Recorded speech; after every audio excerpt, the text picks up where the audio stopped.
అనుసరించబోయే విధి విధానాలు రాష్ట్ర ప్రభుత్వాలతో పారదర్శకమైన సంప్రదింపులు లేకుండా జరుగుతున్న కసరత్తుపై ఈ సభ తీవ్ర ఆందోళన వ్యక్తం చేస్తుంది. అన్ని రాష్ట్ర ప్రభుత్వాలు, అన్ని రాజకీయ పార్టీలు, భాగస్వామ్య పక్షాలతో విస్తృతమైన సంప్రదింపుల తర్వాత పునర్విభజన కసరత్తును పారదర్శకంగా చేపట్టాలని ఈ సభ కోరుతుంది. కేంద్ర ప్రభుత్వం నిర్దేశించిన లక్ష్యాలకు అనుగుణంగా జనాభా నియంత్రణ కార్యక్రమాన్ని సమర్థవంతంగా అమలు చేసిన రాష్ట్రాలకు పునర్విభజన శాపంగా మారకూడదు. జాతీయ జనాభా స్థిరీకరణ ఉద్దేశంతో చేపట్టిన 42, 84 మరియు 87వ రాజ్యాంగ సవరణల లక్ష్యాలు ఇంకా నెరవేరలేదని చెప్పుకోవాలి. జనాభా నియంత్రణ అమలు చేయడం ద్వారా జనాభా వాటా తగ్గిన రాష్ట్రాలు నష్టపోకూడదు. అందుకే నియోజకవర్గాల పునర్విభజనకు జనాభా ఒక్కటే ప్రామాణికం కాకూడదు. పార్లమెంట్ సీట్ల సంఖ్యను యథాతథంగా కొనసాగించాలి. రాష్ట్రాన్ని యూనిట్గా తీసుకొని ఇప్పుడున్న నియోజకవర్గాల సరిహద్దుల మార్పులు చేర్పులు చేయాలి. తాజా జనాభా లెక్కలకు అనుగుణంగా ఎస్సీ ఎస్టీ సీట్లను పెంచాలి. మహిళలకు రిజర్వేషన్లు కల్పించాలి. అంతేకాకుండా ప్రాతినిధ్య ప్రజాస్వామ్యాన్ని బలోపేతం చేయడానికి తాజా జనాభా లెక్కల ప్రకారం మరియు ఆంధ్రప్రదేశ్ పునర్విభజన చట్టం 2014లో నిర్దేశించిన మేరకు ప్రస్తుతం ఉన్న 119 అసెంబ్లీ నియోజకవర్గాలను 153 వరకు తక్షణమే పెంచాలని ఈ సభ తీర్మానిస్తుంది. అందుకే అవసరమైన రాజ్యాంగ సవరణలను ప్రవేశపెట్టాలని ఈ సభ కేంద్ర ప్రభుత్వాన్ని కోరుతుంది. అధ్యక్ష, ఈరోజు దక్షిణాది రాష్ట్రాలు పార్టీలకు ప్రభుత్వాలకు అతీతంగా ఈ దక్షిణాది రాష్ట్రాలలో ప్రాతినిధ్యం వహిస్తున్న ప్రజా సంఘాలు ప్రజా హక్కుల కోసం నిరంతరం రాజ్యాంగ విలువలను కాపాడడం కోసం నిరంతరం ప్రయత్నం చేస్తున్న అన్ని శక్తులు సంస్థలు ఒక ఆందోళనకరమైన పరిస్థితుల్లో చిక్కుకున్నాయి. దీనికి ప్రధానంగా ఈ మధ్యకాలంలో కేంద్ర ప్రభుత్వం పార్లమెంటు నియోజకవర్గాల పునర్విభజననే కాదు, పార్లమెంటు నియోజకవర్గాల పెంపుకు సంబంధించిన ప్రక్రియ మీద కూడా మాట్లాడడం మొదలుపెట్టింది.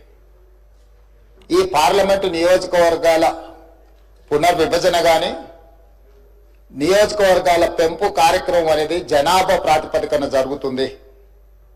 గతంలో 4 సార్లు నియోజకవర్గాల పునర్విభజన జరిగినప్పుడు జనాభా ప్రాతిపదికన చేపట్టిన నియోజకవర్గాల పునర్విభజన విధి విధానాలే మన రాజ్యాంగంలో మన విధానాలలో పొందుపరచడం జరిగింది. అయితే 1971 జనాభా తర్వాత నియోజకవర్గాల పునర్విభజన అంశం ప్రతిపాదనకు వచ్చినప్పుడు ఆనాటి ప్రధానమంత్రి శ్రీమతి ఇందిరాగాంధీ గారు జనాభా ప్రాతిపదికన నియోజకవర్గాల పునర్విభజన జరిగితే రాష్ట్రాల మధ్యలో అంతరం పెరుగుతుంది, రాష్ట్రాల మధ్యలో సుహృద్భావమైన వాతావరణం చెడిపోతుందన్న ఆలోచనతోనే రాజ్యాంగాన్ని సవరించడం ద్వారా 25 సంవత్సరాలు వివిధ రాష్ట్రాలలో ఉన్న నెంబర్ ప్రకారమే నియోజకవర్గాల పునర్విభజన చేయాలని ఆనాడు చట్టాన్ని సవరించారు. దాంట్లో భాగంగా 543 పార్లమెంటు నియోజకవర్గాలను ఇప్పుడున్న దక్షిణాది రాష్ట్రాలలో కేరళ, తమిళనాడు, పుదుచ్చేరి, తెలంగాణ, ఆంధ్రప్రదేశ్, కర్ణాటక ఈ 6 రాష్ట్రాలలో 130 పార్లమెంటు నియోజకవర్గాలు ఉన్నాయి. వాటినే రాష్ట్రాల యొక్క సరిహద్దును 2006 తర్వాత జరిగిన నియోజకవర్గాల పునర్విభజనలో ఆనాడు ఉమ్మడి రాష్ట్రంగా మనకు 42 పార్లమెంటు నియోజకవర్గాలను, ఈ ఉమ్మడి రాష్ట్రంలోనే 42 నియోజకవర్గాల సంఖ్యను కొనసాగిస్తూ ఇందులోనే జనాభా దామాషా ప్రకారము అదేవిధంగా ఎస్సీ ఎస్టీ జనాభా ప్రాతిపదికన నియోజకవర్గాల పునర్విభజన చేయడం జరిగింది. కాబట్టి 2009 ఎన్నికల్లో ఈ దేశంలో జరిగిన పార్లమెంట్ ఎన్నికల్లో 543 ప్రకారమే పార్లమెంట్ ఎన్నికల్లో నిర్వహించుకోవడం జరిగింది. ఆ 42 పార్లమెంటు నియోజకవర్గాలలో ఆంధ్రప్రదేశ్ పునర్విభజన చట్టం ప్రకారం కొత్తగా ఏర్పడ్డ తెలంగాణ రాష్ట్రానికి 17 పార్లమెంటు నియోజకవర్గాలు, ఆంధ్రప్రదేశ్ రాష్ట్రానికి 25 పార్లమెంట్ నియోజకవర్గాలను కేటాయించడం జరిగింది. ఇప్పుడు మళ్ళీ నియోజకవర్గాల పునర్విభజన చర్చ జరిగినప్పుడు ఒక రకమైన గంభీరమైన వాతావరణంతో పాటు గందరగోళ పరిస్థితులు నెలకొంటున్నాయి. దీనికి సంబంధించి దక్షిణాది రాష్ట్రాలు ఆందోళన నేపథ్యంలో తమిళనాడు రాష్ట్ర ప్రభుత్వం, తమిళనాడు ముఖ్యమంత్రి స్టాలిన్ గారు దక్షిణాది రాష్ట్రాలకు సంబంధించిన అన్ని రాజకీయ పార్టీలతో, ప్రజాప్రతినిధులతో ఒక సమావేశాన్ని ఏర్పాటు చేసి ఆ సమావేశంలో దక్షిణాది రాష్ట్రాలు అందరం కూడా కలిసి ఈ ప్రాంతానికి నష్టం జరగొద్దు, ఈ ప్రాంతానికి నష్టం జరిగే కార్యక్రమాలను కేంద్ర ప్రభుత్వం ఒకవేళ చేపట్టాలనే ప్రయత్నం చేస్తే వాటిని ఖచ్చితంగా మనం ఎదుర్కోవాలి. అదేవిధంగా రాబోయే 25 సంవత్సరాలు 1975 సమయంలో శ్రీమతి ఇందిరాగాంధీ గారు రాజ్యాంగ సవరణ చేయడం ద్వారా పాత పార్లమెంటు నియోజకవర్గాల నెంబర్నే కొనసాగించారు. 2002లో అటల్ బిహారీ వాజ్పేయి గారు కూడా ఆ 25 సంవత్సరాలు పూర్తి చేసుకున్న తర్వాత ఇంకొక 25 సంవత్సరాలకు కూడా పాత విధానాన్ని కొనసాగించే విధంగా 543 పార్లమెంటు నియోజకవర్గాలనే కొనసాగించే విధంగా అటల్ బిహారీ వాజ్పేయి గారు కూడా మళ్ళీ ఒక 25 సంవత్సరాలకు ఆనాడు రాజ్యాంగ సవరణ చేయడం జరిగింది. ఇప్పుడు చట్టంలో 2026 తర్వాత జనాభాను లెక్కించి ఆ జనాభా ప్రాతిపదికన నియోజకవర్గాల పునర్విభజన జరగాలనే అంశాన్ని పొందుపరచడంతో ఈ రోజు మళ్ళీ నియోజకవర్గాల పునర్విభజన చర్చనీయాంశంగా మారింది. అయితే ఈ నేపథ్యంలో ప్రభుత్వానికి, కేంద్ర ప్రభుత్వానికి సంబంధించిన కొంతమంది మంత్రులు అసలు కేంద్ర ప్రభుత్వం నిర్ణయమే తీసుకోలేదు, కేంద్ర ప్రభుత్వం దగ్గర ఎలాంటి ఆలోచన ప్రతిపాదననే లేదు, మీరు ఎందుకు ఆందోళన చెందుతుందని ఒక చర్చను లేవనెత్తడం జరుగుతుంది. అధ్యక్ష, తమరి ద్వారా తెలంగాణ రాష్ట్ర ప్రజలకే కాదు కేంద్ర ప్రభుత్వానికి కూడా ఈ సభలో ఒక తీర్మానాన్ని ప్రవేశపెట్టి ఈ సభలో ప్రాతినిధ్యం వహిస్తున్న బీఆర్ఎస్, బీజేపీ, ఎంఐఎం, సిపిఐ పక్షాలను అందరినీ కూడా ఈ తీర్మానానికి సంపూర్ణంగా మద్దతు ఇచ్చి, ఎందుకు అంటే జనాభా ప్రాతిపదికన ఒకవేళ నియోజకవర్గాల పునర్విభజన జరిగితే ఆనాడు 1971 జనాభా లెక్కల తర్వాత కేంద్ర ప్రభుత్వము జనాభా నియంత్రణ కోసం విధి విధానాలను తీసుకురావడం జరిగింది. ఆనాడు కేంద్ర ప్రభుత్వం ఇచ్చిన ఆదేశాలను, కేంద్ర ప్రభుత్వం అమలు చేసిన విధానాలను దక్షిణాది రాష్ట్రాలు పకడ్బందీగా అమలు చేయడంతో దక్షిణాది రాష్ట్రాలలో జనాభాను నియంత్రించడమే కాకుండా ఉత్తరాదికి సంబంధించిన కొన్ని రాష్ట్రాలలో కేంద్ర ప్రభుత్వ ఆదేశాలను పాటించకపోవడం వల్ల జనాభా విపరీతంగా పెరిగిపోయింది. ఈ రోజు ఉత్తరాది రాష్ట్రాలకు సంబంధించి ప్రధానంగా బీహార్, మధ్యప్రదేశ్, రాజస్థాన్, ఉత్తరప్రదేశ్ లాంటి, ఛత్తీస్గఢ్ లాంటి రాష్ట్రాలలో జనాభా అత్యధికంగా పెరగడంతో ఈ దక్షిణాది రాష్ట్రాలుగా పిలువబడుతున్న కేరళ, తమిళనాడు, ఆంధ్రప్రదేశ్, తెలంగాణ, పుదుచ్చేరి అండ్ కర్ణాటక మనం జనాభా నియంత్రించడం వల్ల జనాభా స్టెబిలైజ్ అయిపోయింది. పుట్టే జనాభా, చనిపోయే వాళ్ళు దాదాపుగా 1.8% డిఫరెన్స్, అంటే పెద్దగా జనాభా పెరగడానికి అవకాశం లేదు. ఈ రోజు జనాభా ప్రాతిపదికన ఒకవేళ నియోజకవర్గాల పునర్విభజన జరిగితే ఈ రోజు ఉన్న దాంట్లో 543 పార్లమెంటు నియోజకవర్గాలలో దక్షిణాది రాష్ట్రాలకు 130 పార్లమెంటు నియోజకవర్గాల నుంచి ప్రాతినిధ్యం ఉంది. అంటే 100%లో మన ప్రాతినిధ్యం 24%. ఈ 24% ప్రాతినిధ్యంతో మనం కేంద్రంలో దక్షిణాది రాష్ట్రాల యొక్క హక్కుల కోసం మనం రిప్రజెంట్ చేస్తుంటే, ఒకవేళ జనాభా ప్రాతిపదికన నియోజకవర్గాల పునర్విభజన చేపడితే 24% ఉన్న దక్షిణాది రాష్ట్రాల యొక్క ప్రాతినిధ్యం 19%కి పడిపోవడానికి అవకాశం ఉంది. తద్వారా రాజకీయంగా నేను బయట కూడా చెప్పినా, ఇక్కడ కూడా చెప్పదలుచుకున్నా, delimitation is limitation for south. నియోజకవర్గాల పునర్విభజన అనేది రాజకీయంగా దక్షిణాది రాష్ట్రాలను నియంత్రించడానికి కేంద్ర ప్రభుత్వం వినియోగించుకుంటుంది. ఇది ఏమాత్రం మన దక్షిణాది రాష్ట్రాల హక్కులకు, దక్షిణాది రాష్ట్రాలకు మంచిది కాదు, క్షేమం కాదు. అందుకే ఈ సభ రాజకీయాలకు అతీతంగా తెలంగాణ రాష్ట్రంలో కూడా బట్టి విక్రమార్క గారు, అదేవిధంగా జానారెడ్డి గారు, కేశవరావు గారిని పెట్టి అన్ని రాజకీయ పార్టీలతోనే సంప్రదింపులు చేపట్టి అన్ని రాజకీయ పార్టీలను కూడా దక్షిణాది రాష్ట్రాల్లో ఉన్న, ముఖ్యంగా తెలంగాణ రాష్ట్రంలో ఉన్న అన్ని రాజకీయ పార్టీలను, ప్రజా సంఘాలను కూడగట్టుకొని తెలంగాణ రాష్ట్రం మొత్తం ఒకే మాట మీద ఉన్నారు, ఒకే బాటలో ఉన్నారు, నియోజకవర్గాల పునర్విభజనకు సంబంధించి అని కేంద్ర ప్రభుత్వాన్ని ఒక సందేశాన్ని పంపించాలనే ప్రయత్నం. అందులో భాగంగానే ఈరోజు ఈ సభలో మనం ఈ తీర్మానాన్ని ప్రవేశపెట్టుకున్నాము. ఈ తీర్మానం నేపథ్యంలో ఏదైతే కేంద్ర ప్రభుత్వం కానీ లేకపోతే కొంతమంది వాదనలు ఏవైతే చేపడుతుండ్రో ఈ వాదనలకు సంబంధించి కొన్ని వివరాలు సభ ద్వారా నేను తెలంగాణ సమాజానికి చెప్పదలుచుకున్నా. 50 సంవత్సరాల క్రితం ఇందిరాగాంధీ గారు గుర్తించి జనాభా ప్రాతిపదిక నియోజకవర్గాల పునర్విభజన దేశ స్థాయిలో జరిగితే ఇది రాష్ట్రాల మధ్య వైషమ్యాలను, రాష్ట్రాల మధ్య తారతమ్యాలను తీసుకురావడానికి అవకాశం ఉంటుంది అని చెప్పి ఆనాడు 50 సంవత్సరాల క్రితమే శ్రీమతి ఇందిరాగాంధీ గారు దూరదృష్టితో గుర్తించి రాజ్యాంగ సవరణ చేశారు. అటల్ బిహారీ వాజ్పేయి గారు కూడా ప్రధానమంత్రిగా బాధ్యత తీసుకున్న తర్వాత వారు కూడా ఈ అంశాన్ని గుర్తించి ఇందిరాగాంధీ గారు చూపించిన బాటలోనే వారు నడిచిండ్రు. కానీ మోడీ గారు వచ్చిన తర్వాత ఆ ఆలోచనలో లేరు. ఈరోజు కేంద్ర మంత్రులు కొంతమంది ఇంతవరకు ప్రభుత్వం చర్చించలేదు, ప్రభుత్వం నిర్ణయం తీసుకోలేదని ఏదైతే వాదిస్తున్నారో ఆ వాదన అర్ధ సత్యం అని నేను చెప్పదలుచుకున్నాను అధ్యక్ష. ఈ సందర్భంగా 2-3 అంశాలు.